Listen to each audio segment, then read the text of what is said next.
Les agriculteurs et leur production agricole seront bien entendu les premiers impactés. Les agriculteurs peuvent-ils s'adapter aux aléas des changements climatiques? C'est la question que l'on vous pose. Vous nous dites oui pour l'instant à 78% et on va appeler. On a quelqu'un, une invitée exceptionnelle. Irène Tolleray est avec nous, députée européenne. Bonsoir, merci d'être avec nous. Bonsoir. Bonsoir. Bonsoir. Bienvenue, bienvenue sur Sud Radio. On le disait il y a quelques instants, la nouvelle PAC est arrivée depuis le 1er janvier 2023. On va en parler dans quelques instants. D'abord, on va faire un tour avec nos éditorialistes. Philippe Bilger. Forcément, les agriculteurs sont les premiers frappés par cette crise climatique. Sûrement. Alors, je ne sais pas si la nouvelle PAC sera joyeuse, mais en tout cas, si vous le permettez, Cécile, quand j'entends parler des agriculteurs et des aléas climatiques, absurdement, parce que j'appartiens à une génération ancienne, j'ai tendance à considérer qu'au fond, c'est presque les risques du métier d'agriculteur et qu'ils doivent être naturellement accordés avec le climat que le destin leur offrira. Mais je sens que c'est totalement limité et probablement faux, et qu'il faut les aider à se préserver des conséquences négatives des aléas climatiques. Vous pouvez répondre déjà, Irène Tolleray. J'entends ce qui est dit. Donc oui, bien entendu, les agriculteurs se sont toujours adaptés. Cependant là, le changement climatique, il va beaucoup plus vite que la capacité d'adaptation. Là, en ce moment, j'ai fait le tour de copains avant de vous appeler. Les agriculteurs sont pas capables de vous dire si on est en printemps, en avance, ou l'automne tardif. Or, les pratiques agricoles, elles sont liées aux saisons. Donc, si on a les saisons qui sont très chamboulées, il faut que la puissance publique, elle travaille dans la recherche et qu'elle accompagne les agriculteurs pour qu'ils s'adaptent. Ils s'adapteront, bien sûr, mais nous, on a vraiment intérêt à les aider à ce qu'ils s'adaptent le plus vite possible parce que c'est notre alimentation. Avant que Tom Conan en tout cas en parle, ma question c'est, est-ce qu'il y a des filières agricoles qui sont plus frappées que d'autres? Parce qu'on parle souvent des viticulteurs où on se dit finalement la vigne est très résiliente et s'adapte, mais les arbres, tout ce qui est arbres fruitiers, légumes, est-ce qu'aujourd'hui on n'est pas plus impacté? Aujourd'hui, la taille des catastrophes climatiques est telle qu'on peut pas vraiment dire qu'il y ait une filière en culture qui soit complètement épargnée, puisque on s'est pris une catastrophe climatique par an depuis au moins 5 ans. Ça a touché la viticulture, ça a touché l'arboriculture, par exemple avec le gel catastrophique qui a touché toute l'Europe, pas que la France. On a aussi cet été, avec les très hautes températures, les maïs qui ont eu des chutes de rendement très importantes. Si les rendements chutent, les agriculteurs ils peuvent pas gagner leur vie, donc c'est pas durable. Donc voilà, donc il faut vraiment aujourd'hui il n'y a pas vraiment de culture importante qui soit pas impacté. Oui, absolument. Tom Conan, dont le dernier livre se passe à la campagne, d'ailleurs, au milieu des agriculteurs en pollution. En effet, avec beaucoup de problèmes liés effectivement à l'environnement et à la crise climatique. Effectivement, moi, ce qui m'intéresse dans cela, c'est ce que vous avez évoqué au début de votre intervention, c'est justement les changements en termes de R&D qu'il faudrait mettre en place pour justement pallier à l'ensemble de ces aléas qui se répètent de plus en plus souvent. Je crois qu'il y a des entreprises, notamment une, je crois, qui s'appelle Agricool, mais il y en a d'autres comme ça qui font des cultures à l'intérieur de containers, donc protégés justement des aléas, de façon à pouvoir éviter que le gel, que l'excès de chaleur, que l'insuffisance d'eau ne viennent bouleverser l'équilibre. Est-ce que vous pensez que ce genre d'innovation demain serait amené à se généraliser du fait que sinon les agriculteurs pourront plus vivre de leur travail? Alors, il y a d'un côté la recherche, qu'elle soit localisée dans des containers, ça permet de reconstituer, par exemple au CIRAD à Montpellier aujourd'hui, ils travaillent sur des tests avec plus de CO2 dans l'atmosphère, parce que les cultures elles résistent pas forcément pareil. Par contre après, les cultures c'est des millions d'hectares et je vois pas trop comment concrètement on pourrait avoir cette protection là qui soit déployée sur des millions d'hectares. C'est notre environnement, donc il faut vraiment qu'on ait de la recherche et de la recherche public, puis aussi de l'eau, si je puis me permettre. Déjà, si on arrive à stocker l'eau dans le sol avec des amendements, à avoir l'accès à l'eau au bon moment, on règle quand même beaucoup de problèmes.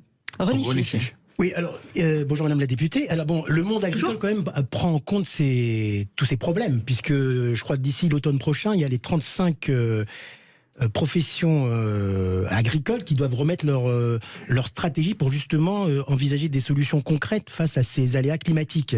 Alors par exemple, on parlait de recherche ou de nouvelles formes d'agriculture. Est-ce que vous êtes au courant que par exemple, il y a une filière qui pourrait être une filière d'avenir, qui pourrait supplanter un peu le maïs? Il s'agit du sorgho. Est-ce que vous êtes au courant? Est-ce que vous pouvez nous en dire plus? Il paraît que j'ai appris ça, que cette nouvelle forme de culture pourrait un peu supplanter le maïs, parce que le maïs c'est un petit peu compliqué avec les aléas climatiques. Et d'ailleurs, ça commence à être un petit peu développé dans le centre Loire. Est-ce que vous êtes au courant de cette filière qui pourrait un petit peu révolutionner, je crois, ça? J'en ai entendu parler aussi. C'est africain. Ah oui, d'accord. Alors, après, de façon générale, par rapport au changement qu'on a, il n'y a pas une bonne solution. Donc, dans l'état dans lequel on est, il faut qu'on étudie toutes les solutions et le sorgho en fait partie. Avoir ce que l'on appelle un plan protéines pour développer des protéines végétales dans l'Union européenne, y compris du soja, pour pouvoir entre guillemets réserver le maïs à la consommation humaine et donc pouvoir faire face à des baisses de production de maïs dans notre union. Voilà, il faut qu'on étudie toutes les solutions et aussi qu'on se rapproche d'un concept que connaissaient bien nos anciens, c'est la capacité nourricière des sols. Donc il faut qu'on fasse tout pour que le sol puisse stocker l'eau avec des amendements et après qu'on travaille ensemble collectivement sur les meilleures cultures qu'on puisse mettre en dessus, sachant que très souvent on raisonne production. Mais pour que ça marche, il ne faut pas raisonner que production. Il faut aussi penser à la commercialisation. Regardez ce qui s'est passé sur le bio. Le bio, c'est vraiment quelque chose qui est l'avenir d'une agriculture plus respectueuse de l'environnement. Et aujourd'hui, on a des problèmes de commercialisation dans le bio. Si on ne raisonne pas la vente en même temps que la production, si on ne focus que sur la production, on se plantera. La question est de dire que, alors, l'agriculture est forcément une des causes du bouleversement climatique, hein, on le sait, et d'un autre côté victime. Donc c'est un peu compliqué à gérer. Alors comment on peut réduire effectivement ces aléas causés par l'agriculture et comment on peut réduire les aléas climatiques qui impactent cette agriculture? Alors, si on prend les causes du réchauffement climatique, qui sont les gaz à effet de serre, l'agriculture européenne, elle n'est pas typiquement la plus grande coupable, hein, puisqu'on a 11% des gaz à effet de serre européens qui sont expliqués par l'agriculture, qui est lié au fait qu'on se nourrisse. C'est-à-dire que, je veux dire, à la base, si on veut pas du tout faire de gaz à effet de serre, on arrête de vivre et il n'y a plus du tout de problème sur la planète. Ah là, donc, les problèmes sont réglés. C'est vrai que voilà. Donc du coup, ce qui est important, c'est que on adapte les pratiques pour gâcher le moins possible. C'est-à-dire que tout ce qui va permettre de ne pas gâcher de la nourriture produite, mine de rien, c'est des gaz à effet de serre qu'on produit en moins. Donc ça, c'est une grosse chose. Et puis après, il y a toute la recherche et les nouvelles techniques d'agriculture pour être plus précis, mettre moins de produits et diminuer grosso modo les gaz à effet de serre et l'impact. Mais il y aura pas zéro. Je veux dire, c'est juste pas vrai. Après, on peut travailler, par exemple, l'agriculture peut être productrice d'énergie et on peut faire ce que l'on appelle de la compensation. Mais on aura toujours besoin de manger. Donc, l'activité humaine est responsable du changement climatique. On est de plus en plus nombreux sur cette planète. Il est temps que nous nous adaptions. C'est-à-dire que le changement climatique, il est là. Donc, on peut essayer de limiter nos impacts, mais il faut surtout, là, tout de suite maintenant, par rapport à la nécessité de manger, que nous nous adaptions et que nous nous adaptions localement. Absolument. Philippe Bilger, c'est ici qu'on doit pouvoir manger. Une réaction, Philippe. Est-ce que le métier d'agriculteur n'est pas devenu extrêmement difficile dans la mesure où non seulement j'ai l'impression que certains supportent mal les contraintes que l'écologie veut leur imposer, mais est-ce que l'agriculteur d'aujourd'hui, contrairement à celui d'hier, n'est pas obligé d'avoir une culture écologique et que finalement il doit devenir une sorte de personnalité relativement douée dans beaucoup de domaines? Les agriculteurs aujourd'hui, moi, tous les copains que j'ai ici, ce sont des chefs d'entreprise. Voilà, et c'est pas du tout des australopithèques. Ils ont fait des études. Les pesticides, ils ont des formations spécifiques pour ne mettre que le dose qu'il faut au moment qu'il faut. Donc, l'agriculteur est quelqu'un qui est formé. Ce sont aussi les gardiens de nos paysages et c'est eux qui nous nourrissent. Et par rapport aux catastrophes climatiques, par exemple, l'agriculture est une solution pour stocker plus d'eau dans le sol. Si on change nos pratiques en ayant plus d'amendements, quand il pleut, on capte plus de sol, et ça fait peut-être moins de crues qui vont déborder. Donc, les agriculteurs font de l'écologie. Alors après, il y a une autre écologie qui est l'écologie politique, qui parfois est un peu plus dans des bureaux, et il faut rapprocher les points de vue. Il faut plus de discussions pour que on se rende compte que les agriculteurs, ils nous nourrissent et que c'est quand même super bien d'avoir des bons produits locaux, des bonnes tomates, du bon fromage, de la bonne viande, et que ça nous permet d'être en bonne santé. Tom Conan. Oui, alors vous connaissez sans doute ce film Interstellar avec Matthew McConaughey qui se passe en grande partie dans l'espace, et au début de ce film, qui est dans un futur relativement proche, il y a beaucoup de tempêtes de sable, il y a beaucoup de bouleversements climatiques, et à un moment donné, il y a une scène dans une école avec un jeune qui, je sais plus, voulait faire ingénieur, quelque chose comme ça, et on lui explique, vous savez, on n'a plus besoin d'ingénieurs ou de personnes comme ça, on en a largement assez, il nous faut des agriculteurs,